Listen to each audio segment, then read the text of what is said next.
have parted ways. In a statement to ESPN, Fouché cited irreconcilable differences and suggested that there was no longer full alignment with Westbrook about whether the former MVP should remain with the Lakers. As part of a statement to ESPN, Fouché said, did I say that right, Tim? You did that time. Now, with the possibility of a fourth trade in 4 years, the marketplace is telling the Lakers they must add additional value with Russell in any trade scenario. And even then, such a trade may require Russell to immediately move on from the new team via buyout. My belief is that this type of transaction only serves to diminish Russell's value, and his best option is to stay with the Lakers, embrace the starting role and support that Darvin Ham publicly offered. Unfortunately, irreconcilable differences exist as to his best pathway forward, and we are no longer working together. He'd mentioned before that quote that, hey, until now, he always got a boatload in return, and now the value's different. Tim, what do you make of Russell Westbrook's situation in LA at the moment? Well, look, obviously situations with agents and players happen all the time. I mean, it's the same in boxing, right? You know that. There's all sorts of promoter, fighter issues all the time. The bigger thing here is Russell Westbrook is not the player he once was, and that has caused a series of issues over the past few years where he is now on his fourth team in 4 years, and there's been a lot of talk this offseason about how he could potentially be on a fifth team in 5 years. And I think for me, the question for Russell Westbrook between now and the start of this season, presuming he's on the Los Angeles Lakers, which I think at this point it seems likely he will be, or at least will be on the roster, is he going to be able to get himself into a different mindset and play a different role on this team? Because what we saw last year was the role he tried to play last year and the one he's played in the past is not going to work. So to me, it's either, is he going to continue trying to do that, or as in his conversation with Darvin Ham this offseason, when he's been communicative with him so far, is he going to try to change his game and play a little differently and try to fit in better? Because if he can, maybe there's a way to make this work. If he can't, we're going to see replay last year, and that was not good. Okay, the eyeball test for me also says he's not the same as he used to be, although he was in a terrible situation. Westbrook's really like, in a way, a point center, because his offense comes from getting to the paint, just doesn't post up. That's why the fit with LeBron was terrible from the beginning. And there were no shooters on the team. On the other hand, when you do a deeper dive into the underlying stats, he's the same guy as always. So here's the two-part question for you, Tim. Number one, is he in fact not as good as he used to be? When you do the deeper dive and it's like, oh, it's just a different situation. And number two, if he's not in fact that same player, what's changed? He still looks very fast. He was never a very good shooter. Is he the same? And if not, what has changed? Well, let's start with the second part, because that's a little easier. He's not the same shooter he used to be. He was never a great shooter, but he used to be pretty good at pull-up jump shots. He used to be a very good foul shooter. That's all gone away now, right? But that would seem to be a technique issue, not a talent issue. Sometimes we see this throughout guys' careers. They get older. Their free throw shooting in particular tends to wane. You know, Tim Duncan, that happened with him. LeBron has had issues at times with his free throw shooting. This isn't an uncommon thing. Right. But the bigger thing is Westbrook is even more careless with the ball now than he used to be, right? He throws the ball all over the place. So you have a ton of turnovers, less shooting, and his defense has never been a strong suit, frankly, and especially isn't now.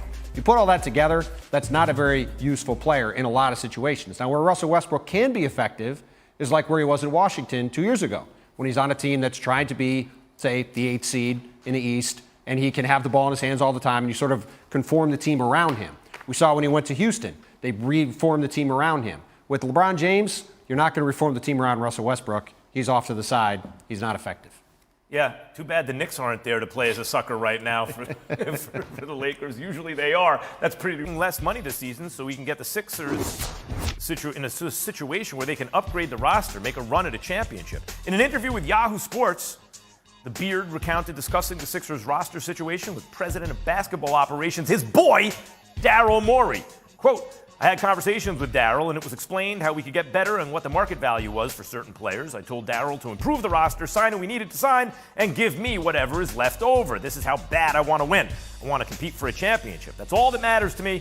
At this stage, I'm willing to take less to put us in a position to accomplish that. Big Perk back with me, and Tim Bontemps. Perk, what does this say about James Harden? It says a lot. It says that he's finally losing himself in the team. And I'd rather this summertime James Harden than the past summertime James Harden. Look, he's thinking about basketball right now. Like, he wasn't thinking about basketball last year around this time. The fact that he took a pay cut and the fact that they were able to go out and get P.J. Tucker and Daniel House, 3D and D guys to defend the wing position, which is, by the way, the most important position in the NBA. I'm all in for this version of James Harden. He's been working out. He's been in the gym. I'm around here in Houston hearing nothing but great things. I'm ready to see him have a bounce-back season. I think it's going to be phenomenal with him and Joel Embiid. I'm ready for their top 3 team in the Eastern Conference right now.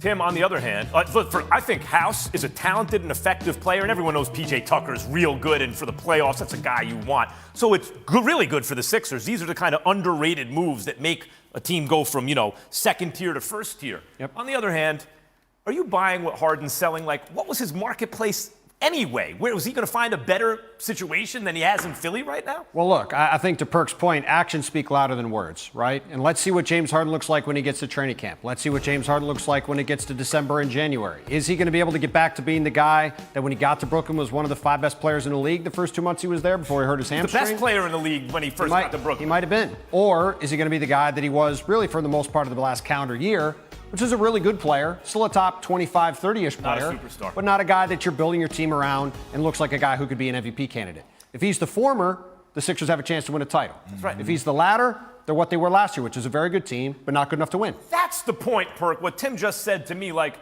okay, Harden, I hear you. You're making all these sacrifices for the team. But even if you can't be what Tim just described, you still are going to have to hit big shots in the playoffs. Doesn't this put more pressure on him to do that finally? No, because who have you been seeing in those workout videos with James Harden besides Sam Cassell?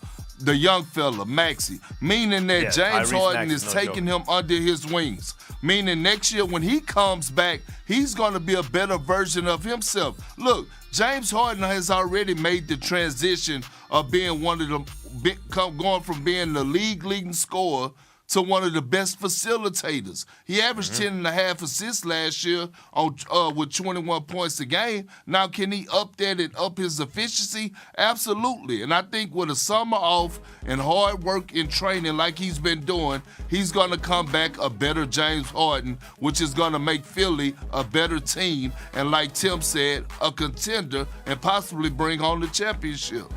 Yeah, but I mean, listen, Maxey he's actually an underrated player. He got better and better as the season went on. He's very young. He's a chance to be, the Sixers need this guy and that guy. Maybe they have him already in Maxey. But to your point, Tim, whether or not he's a superstar, James Harden has spent a career being less than his best self in the playoffs. I used to say this about Steph Curry in the finals. Guess what he just did? Shut me up. He finally did it. He came through in the biggest way on the biggest stage in ways he hadn't before. Yep. Doesn't Harden need to do that still? Well, I mean, look, I think, as I said before, for the Sixers to have a chance to win a championship, he's got to be that player again. If he's just a very good player. But a very good player can be, as long as he's a clutch player, then he maybe doesn't have to be a 10 out of 10 for him. He can be an 8 or a 9, but be a 10 when it matters most. I mean, sure, obviously it would help if he hit some huge shots in the playoffs. But I think even if he doesn't hit huge shots in the playoffs, if the Sixers win a championship and he's just good, or he's just good in clutch moments, that'll be fine. Sure. So to me, it really just comes back to just how good is he going to be able to get to? Is he going to be able to get back to being that guy who had the burst to get to the rim, to get by people, to be explosive and make explosive plays? He did not have that at any point last season. No matter what he's saying now, if he doesn't get back to that guy again, this team's ceiling, even with these additions, is a lot lower than people think. Perk, I would hate for this dude to end his career without getting that done. Yeah. Me too, Max and Tim. I didn't know it was wrinkled shirt day. Next time, give me the reminder. My wrinkled shirt? Wrinkled? They don't have an iron in the studio this morning. It's not wrinkled. I'm used to seeing that steamer. A little bit. Yeah, a little bit. By this time of day, Perk, I've been going since 5:15 a.m. Been working since 5:15. The shirt's going to get a little wrinkled. It's just what's going to. I work for a living. I can't. All right. The great Kendrick proves this team's floor spacing. In fact, he's one of the most consistently strong three-point shooters in the NBA. This Jazz-Lakers trade sends Russell Westbrook to Utah. Why the Utah Jazz do the deal? First of all, let's be clear. If the Utah Jazz do this trade, they've either already moved Donovan Mitchell or they plan to. After all, this deal does nothing for them in 2022-23. It's become difficult to discuss Russell Westbrook without being critical. We'll try to start by being positive. He's a first-ballot Hall of Famer. With that said, it would be hard to claim he impacts winning by 2022. In fact, he demonstrably does not. Still, if the Jazz are launching a rebuild, that's not an issue for them. In that event, this deal frees up future cap space for them by swapping 2 veterans on longer-term contracts for one on an expiring deal. Donovan Mitchell gets a new wingman, Lakers add shooting. You are reading your third of 4 free articles. Subscribe today and unlock every story on C.com. Already subscribed? Log in here. Kevin Durant's request to play for a new franchise has gridlocked most of the NBA offseason. So until the Nets deal the best player they've ever employed, or decide no package is impressive enough to move on, here are a few thought-provoking fake trades to consider before the 2022-23 season. Lakers get Doug McDermott. Spurs get Talen Horton-Tucker, Max Christie and a 2023 second-round pick. Los Angeles Lakers Talen Horton-Tucker. Horton-Tucker struggled with the Lakers last season. Very little explanation is required here. The Lakers get one of the best three-point shooters in the world, a 30-year-old still in his prime on a decent contract, $13